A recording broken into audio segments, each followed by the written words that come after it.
আমিনুল ইসলাম, সামাজিক সচেতন সংস্থার প্রচার সম্পাদক। আমি হাত থেকে আসার সময় বাসের মধ্যে আমি একটা মোবাইল পেয়েছিলাম। তো মোবাইলটা আমরা তিনজন সাথে ছিলাম, মোবাইলটা ফেলে রেখে চলে গেছে। মোবাইলটা সেটা হলে আমরা কোথাও জমা দিই নাই এই কারণে আমি কার কাছে দিব, সে মোবাইলটা ব্যাক করবে কিনা আমি নিজেও জানতাম না। তার জন্য আমি আমার দায়িত্বের জায়গা থেকে আমি বললাম যে ফোনটা আমাদের কাছে রাখি এবং ফোনটা আমরা অন রাখি। অন রাখার পরে আমার প্রচুর পরিমাণ ফোন আসছে, তাই আমি বললাম যে এই ফোনটা আমার না, অন্য আরেকজনের।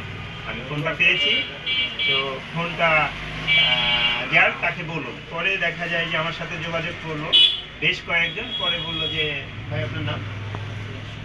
মোহাম্মদ বাসা নড়াই ভাই। যে বললো যে আমার ফোন। তা আমি বললাম ঠিক আছে, আপনি যশোরে আসেন, ফোনটা এসে নিয়ে যান।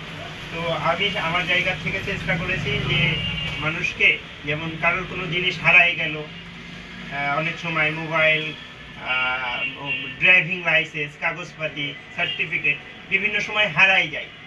তো আমার জন্য অপ্রয়োজনীয় জিনিস হতে পারে, কিন্তু যার হারাই যাচ্ছে তার জন্য এটা খুবই গুরুত্বপূর্ণ একটা জিনিস। অর্থদণ্ডে যাবে এবং দেখা যায় যে তার হ্যারাসমেন্ট হবে। তো সেই জায়গা থেকে আমি মানুষকে সচেতন করতে চাই যে আপনারা যদি কখনো কোনো জিনিস পেয়ে থাকেন, অবশ্যই সেটা যোগাযোগ করবেন, যোগাযোগ করে পৌঁছে দেওয়ার চেষ্টা করবেন এবং আপনার লোকেশন দিয়ে দেবেন, বলবেন যে দরকার হয় আপনি আমার কাছে এসে নিয়ে যান।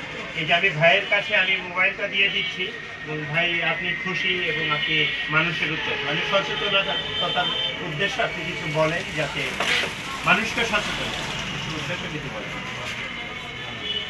না। আপনি তো অবশ্যই মানুষকে সচেতন করার জন্য কিছু একটা বলবেন, সেটা যাতে মানুষ দেখা যায় আপনার ফোন 2000 টাকার ফোন কিংবা 2500 টাকার ফোন যেন না খেয়ে দেয়, যেন মানুষের প্রয়োজনীয়তা বুঝে দেখা যায় যে অর্থদণ্ডী এই বিষয়ে আপনি যদি একটু বলেন খুশি হব। বলার কিছু নাই, ঠিক আছে ভাই বলতে চাচ্ছে না, ধন্যবাদ। ভাইয়ের বাসা কোথায়? নড়াই। আপনি আপনার ফোন বুঝে পেয়েছেন, ঠিক আছে, ধন্যবাদ। ঠিক আছে ভাই।